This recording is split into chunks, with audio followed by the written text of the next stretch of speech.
વિશ્વ એઇડ્સ દિવસ તરીકે કયો દિવસ ઉજવાય છે અને બીએસએફ સ્થાપના દિવસ તરીકે કયો દિવસ ઉજવાય છે? તો બંનેનો જવાબ આવશે 1 ડિસેમ્બર.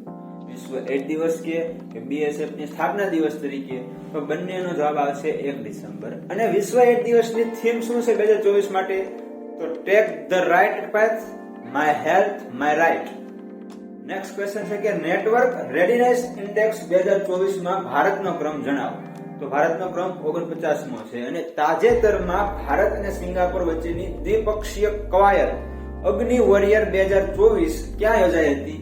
તો કે મહારાષ્ટ્ર. રેડી? પાછું એક વખત રિપીટેશન કરી લ્યો કે વિશ્વ એઇડ્સ દિવસ 1 ડિસેમ્બર, બીએસએફ ની સ્થાપના દિવસ તરીકે કહેતો 1 ડિસેમ્બર. વિશ્વ એઇડ્સ દિવસની થીમ શું હતી? તો કે take the right path, my health my right. Network readiness index 2024 માં ભારતનો ક્રમ જણાવો 49મો. અને ભારતમાં તાજેતરમાં ભારત અને સિંગાપોર વચ્ચેની દ્વિપક્ષીય કવાયત અગ્નિ વોરિયર 2024 ક્યાં યોજાઈ હતી? તો કે મહારાષ્ટ્ર. તો વિદ્યાર્થી મિત્રો, તમને વિડીયો ગમ્યો હોય તો લાઈક, શેર, કોમેન્ટ, સબસ્ક્રાઇબ અને બેલ આઇકન પ્રેસ કરવાનું બિલકુલ ન ભૂલતા, જેથી કરીને તમને સૌથી પહેલા નવી માહિતી અથવા તો અપડેટ મળી રહે. Thank you for watching this video.